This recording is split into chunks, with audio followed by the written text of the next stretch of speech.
stabbed someone. Who did you stab? My younger brother, Christopher. Christopher. How old's Christopher? 9, I think. What did you stab him with? My knife. So what was Christopher doing when you stabbed him? He was laying on the bathroom floor. Robert was also stabbing, and Robert asked me to go over and help him. So I stabbed Christopher and then... Where did you stab him? Side of the neck. Really?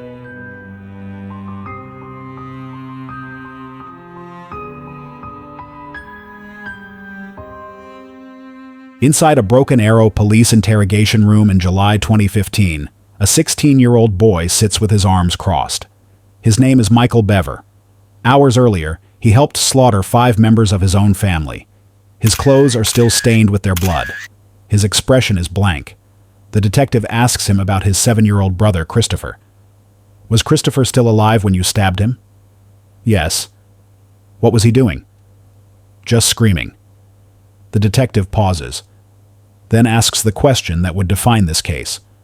So he's just a number to you? Michael doesn't hesitate. Yes. What did you stab him with? My knife. What's your knife look like?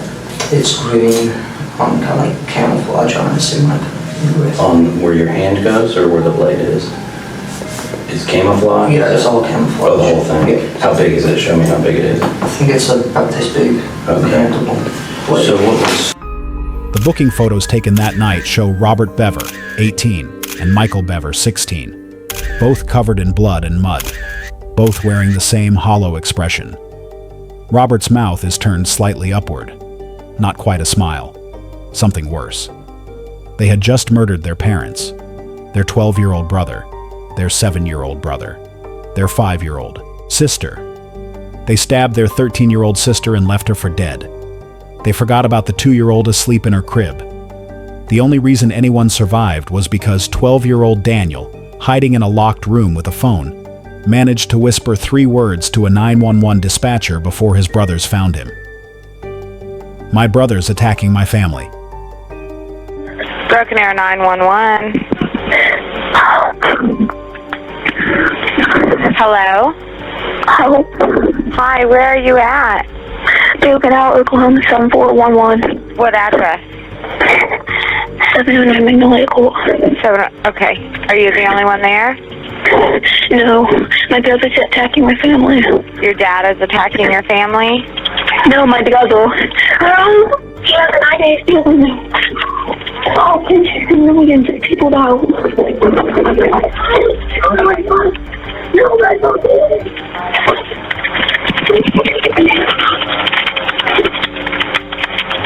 Are you there? Hello? Hi, what's going on there? What's going on there? Hello? Hello?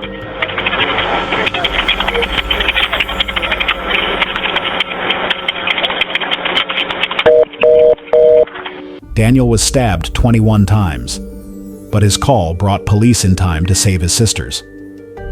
Robert would later tell detectives exactly why he did it. I've always been fascinated at the thought of killing people. It actually was when I was about 13, and I had always, my parents always beat me until I wished I was dead, but then I had this idea, what if they were dead instead? We would go to another state to do the shooting. Okay. We do the knife spree here, go to another state, do the shooting, so Oklahoma wouldn't have any backlash on its wonderful gun laws. Did your brother have a bunch of knives too? Yeah, he had a little flip open serrated knife and like a 13-inch hunting knife. Okay. He also had like a little 6-inch dagger. Both the little one and the 13-inch, I think he also got from Survivor. Okay. And so you guys decided Thursday night. Well, wait, what is today? Is it Thursday? Today's Thursday. Yeah. So you guys, this happened last. Well, I guess it was Thursday at midnight. Is that? Yeah, we waited until after midnight. But the family was never the endgame. The next morning, 3,000 rounds of ammunition were scheduled to arrive at their front door. The brothers had planned a cross-country killing spree. They wanted to outdo Columbine. They wanted a body count of 50, maybe 500. They wanted a Wikipedia page. Instead, they got life in prison. And this is how they were stopped. Broken Arrow, Oklahoma sits 20 miles southeast of Tulsa. In 2015, it ranked among the safest cities in America. Low crime, good schools, the kind of place where families moved specifically because nothing ever happened there. At 709 Magnolia Court, a 2-story brick house sat at the end of a cul-de-sac. Nothing remarkable about it. Nothing that would make anyone look twice. David Bever was 52 years old. He worked as a technology consultant for Hewlett-Packard, traveling for work, providing for his family. His wife April, 44, homeschooled all 7 of their children. They attended church, they kept their lawn neat, and they kept entirely to themselves. The neighbors had almost nothing to say about them. One man lived next door for years and never learned their names until he saw them on the news. They weren't real social. Their kids were homeschooled, so we didn't see their kids in school. The Bever children didn't play outside, didn't attend local schools, didn't show up to neighborhood barbecues or birthday parties. They existed behind closed doors, invisible to the community around them. April kept a Reddit account under the username AokiMom. In her posts, she described herself as tired, happy, and blessed. She wrote about homeschooling 7 children. She wrote about her faith. She wrote about the small victories of motherhood. Nothing suggested anything was wrong, but the Bever children lived a different reality. Isolated from the outside world, they had unlimited internet access. Robert and Michael each owned 2 laptops. They spent hours online every day, exploring corners of the web no one monitored. Michael would later tell detectives how it started. They began talking about murder and rampage about 2 months before the attack. He didn't take it seriously at first. Okay, about 2 months ago Okay. is when we first really started talking. So when you say we, who are you talking about? Me and my other brother is also... Your brother? Yeah, who's he has to do with me. And what's his name? Robert Bever. Robert? Okay. And how old is he? 18. Okay. All right, go ahead. Sorry. A couple months ago, I think we got to the start of this year, we started talking about voodoo and rampage and stuff like that. Okay. I didn't take it seriously at first, but then he started buying a body armor and stuff. Where did he buy body armor from? eBay and Amazon. Oh, okay. Yeah, legal. Does he have a job? He did at Mike Tech. He quit at the start of the year. And basically, it just kept escalating. He kept getting burned, and he asked if I wanted any. I said yes, so he got me my own set. Okay. And then about a month, about June 30th, is when he came to me and said he found out that he can legally buy guns without permit in Oklahoma, that he could. Okay. And that's when he started planning. And Did you, now you said he bought body armor, but you kind of said a bunch of stuff. Did he buy, what else did he buy besides body armor? Besides body armor, knives, and he was in the middle of buying guns and ammunition. I see. Okay. Where did he buy the knives from? But then Robert started buying body armor, then knives, then it became real. Robert had fantasized about killing his family since he was 13 years old. For 5 years, those thoughts festered. He told Michael about Columbine, about James Holmes and the Aurora Theater shooting, about how many people those killers had murdered, and about how they could do better. In his confession, Robert admitted it plainly. "I've always been fascinated at the thought of killing people." And so, you only stabbed your family because they were in the way? Towards the bigger plan? Well, the reason he was trying to kill family is they were in the way and Ohio count. That's terrible. Just to start off with a big count. So, is this all a game? I mean, this higher count, I'm confused. Is this a game? It's more like trying to become famous and get set a record. How do you feel about what you've done now? I didn't like it the minute it started. I mean, how do you feel about your mother? You watched her get stabbed, you cut her throat yourself, and you watched her bleed all over the place and scream. How does that make you feel? Not think about it. You don't want to think about it? And Christopher, your little brother, you stabbed him in the neck. What has he ever done to you? So he's just a number. Yes. And how do you feel about that now? It's pointless. It's what? Pointless. Pointless. Their 13-year-old sister Crystal noticed the weapons piling up in her brother's room. She noticed the strange conversations that stopped when she walked in. She told her mother about it. April dismissed her concerns. Boys will be boys. It's just a phase.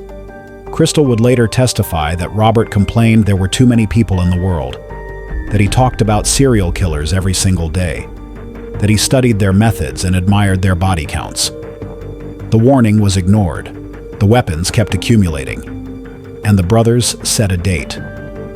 And then the surviving sister, who was 13 years old when she was stabbed and the rest of her family killed, she took the stand.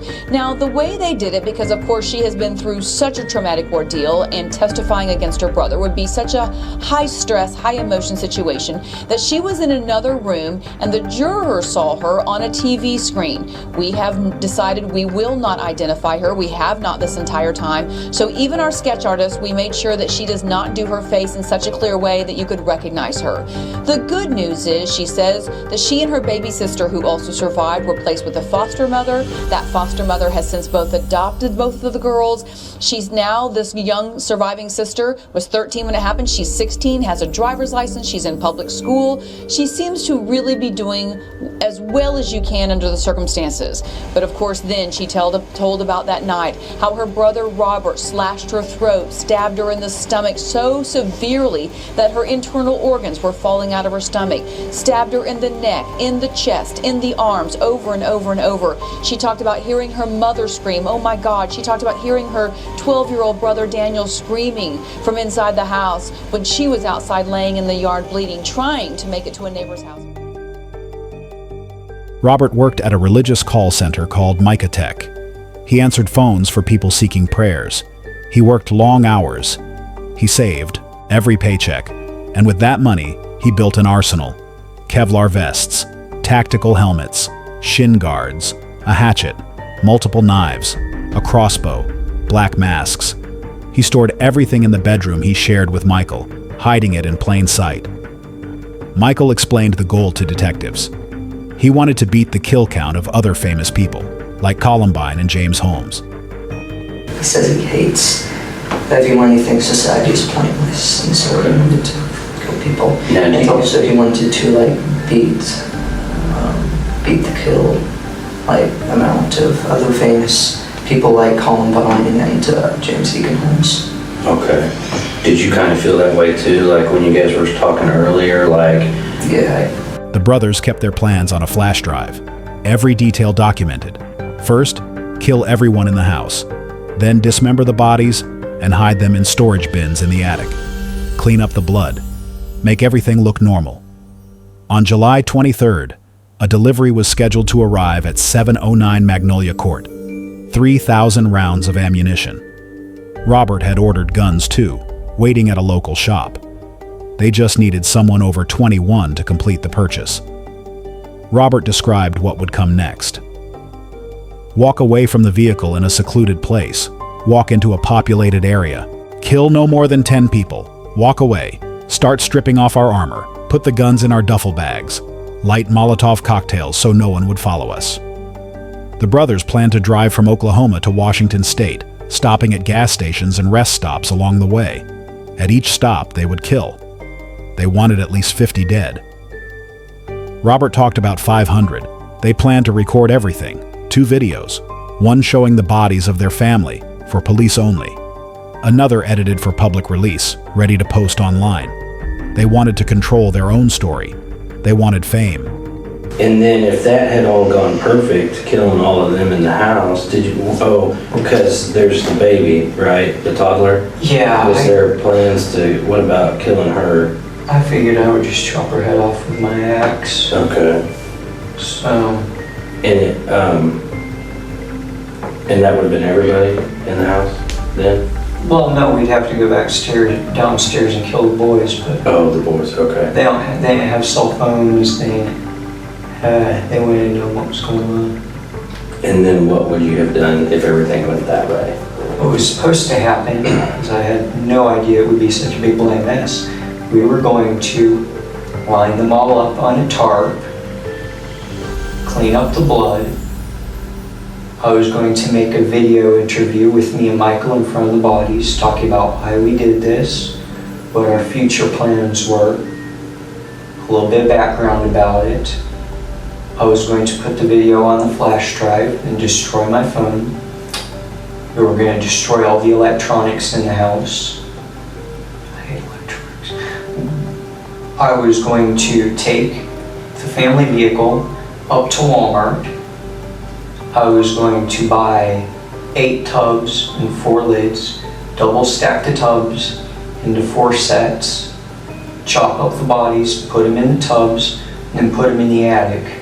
And then when morning came, the ammunition arrived, put them in the vehicle, drive up, pick up the guns, and then leave the state.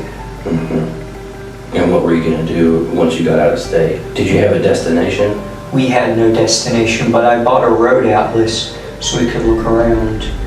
Kind of wanted to see America before we did this and go on a road trip. Okay. And what were you going to do with all the guns and ammunition? We were going to the Glock 41s are supposed to come with 1 spare magazine, 1 loaded, 1 spare magazine each. Load them up, keep 1 extra magazine with us, walk away from the vehicle from a secluded place, walk into a populated area and kill no more than 10 people, then walk away, start stripping off our armor, put them in duffel bags, put the guns in our backpacks. We were also going to make Molotov cocktails so no one would follow us and just light the place on fire or something. Walk back to the vehicle. The detective asked Michael if he wanted to be famous. Robert did. I just wanted my learner's permit. The attack was originally scheduled for October 2015. More time to prepare, more time to stockpile. But the ammunition delivery changed everything. Their parents would see the package. They would ask questions. The plan would be exposed. On July 22, 2015, Robert told Michael they couldn't wait any longer. That night, they put on their body armor. They gathered their knives, and they invited their sister Crystal into their bedroom. The house was quiet. The younger children were in bed. April and David had retreated to their room. Only Crystal remained awake. At approximately 11:15 p.m., she walked into her brother's bedroom. Robert said he wanted to show her something on the computer. When she entered, she saw they were both wearing Kevlar vests. She saw the weapons laid out on the bed. Before she could move, Michael spoke. "Should we do it now?" "Yes." Robert grabbed Crystal from behind and slashed her throat. When she didn't fall, he stabbed her in the abdomen and arms. Crystal screamed. Her screams woke the house. Michael told detectives what surprised him. "It wasn't like it was on TV. You cut them once and they die. That's not how it works." April heard her daughter and came running upstairs. She found Robert in the hallway, covered in blood, knife in hand. The medical examiner would later count 48 stab wounds on April Bever's body, 18 to her head and neck alone. Defensive wounds covered her hands and arms where she tried to protect herself. She fought until she couldn't fight anymore. Crystal was bleeding out, but she was still conscious. She crawled toward the front door, leaving a trail of blood across the floor, trying to escape, trying to warn her siblings. The brothers caught her before she reached it. They dragged her back inside. A bloody handprint on the inside of the front door was later matched to Michael Bever. He had closed it behind them. Crystal made a decision that saved her life. She stopped struggling. She lay motionless in a pool of her own blood, slowed her breathing, and played dead.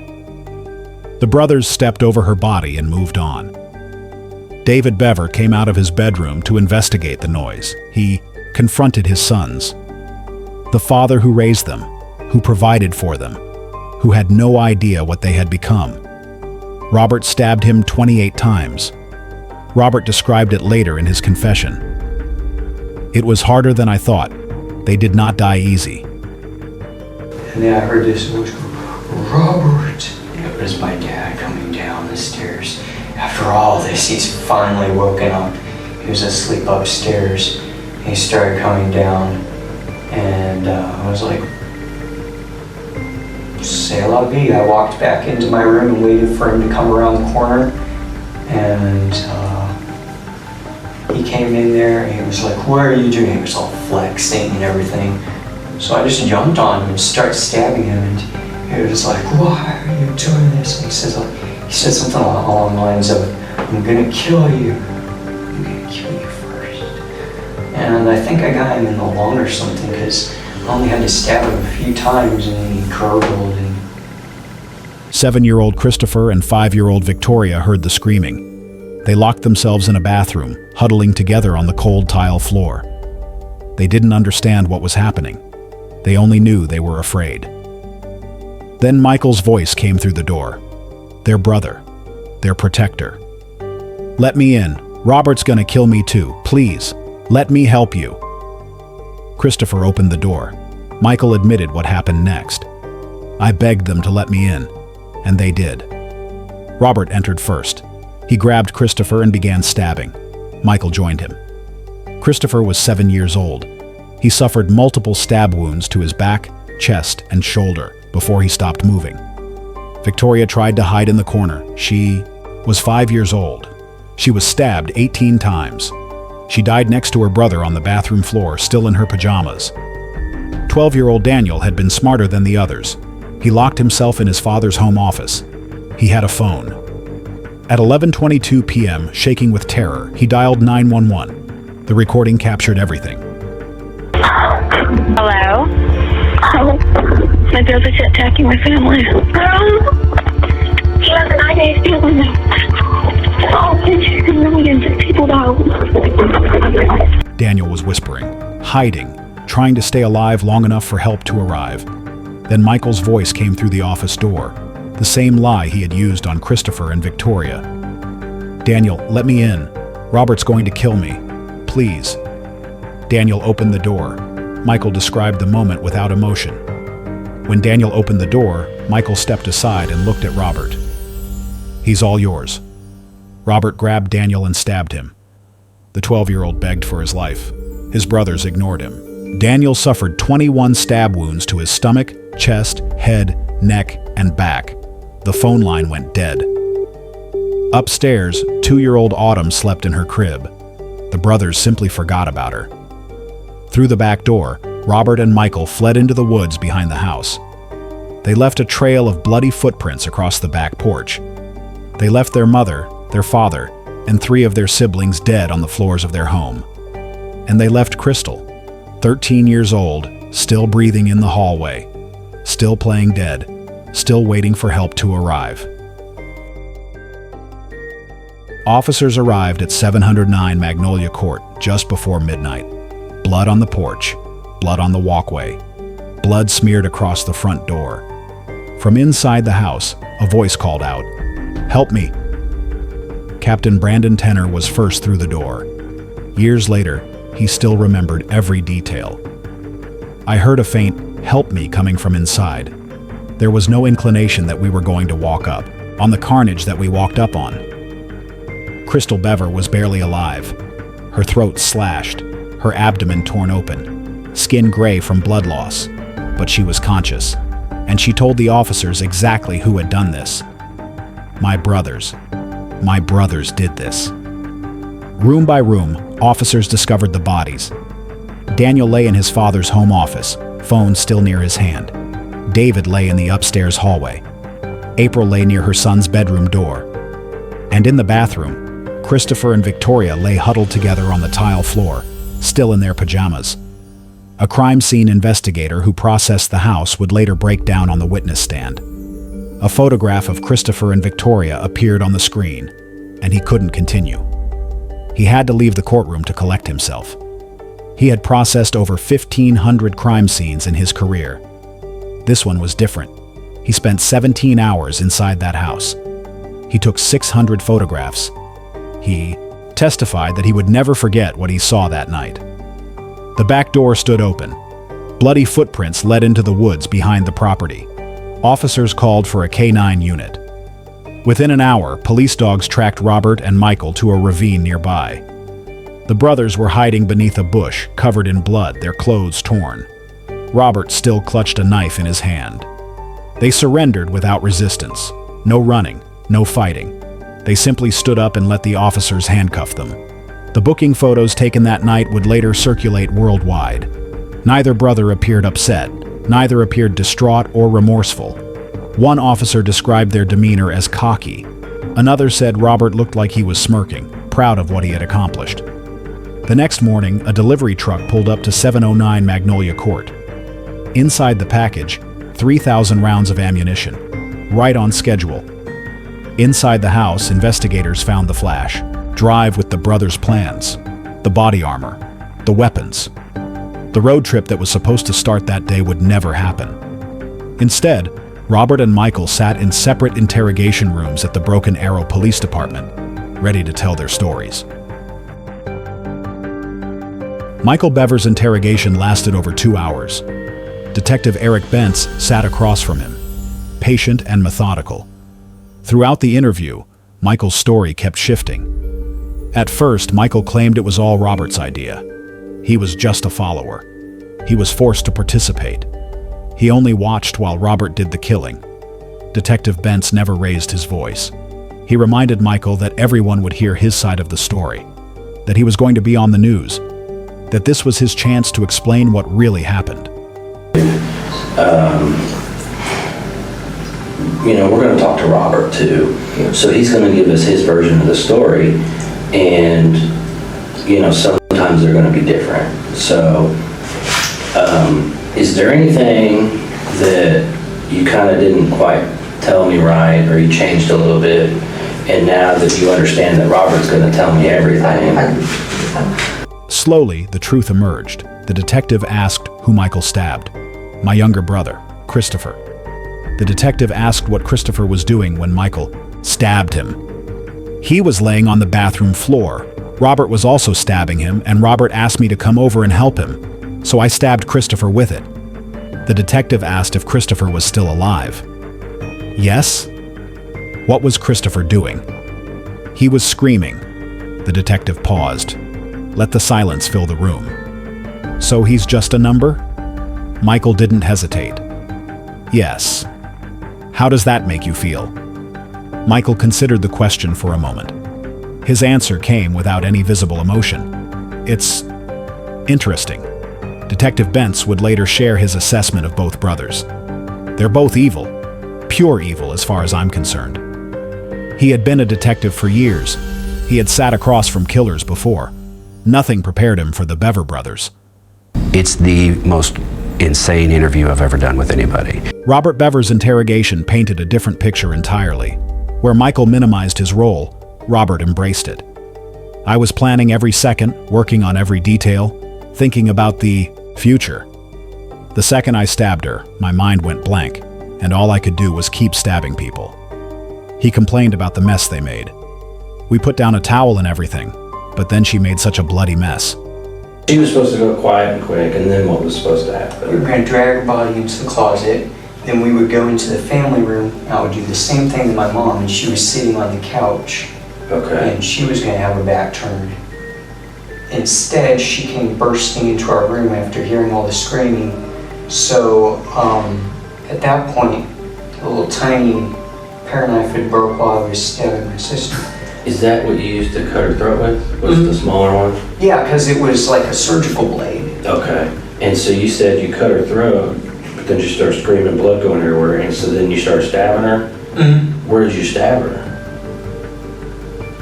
That's where it gets complicated because I'm still trying to remember all the details of, because, when I saw somebody move, I just started jabbing at them. Okay. And I wasn't making any expert stabs, I was just trying to get him to stop moving. Okay. So, She just stabbed her a bunch of times, do you think? yeah, but it made my arm so tired that by the time we were getting out of there, I couldn't lift this arm. The detective asked if his family deserved to die. Robert answered immediately. My family, yes. They were very bad people. They were the bane of society. They made us this way. The detective pressed further. Even the 4-year-old? Yeah, she was starting to show those traits. She didn't like me. So do you think they all deserve to die? My family, yes. They were very bad people. They were bane of society. They made us this way. Even the 4-year-old? Yeah, she was starting to show those traits. She didn't like me.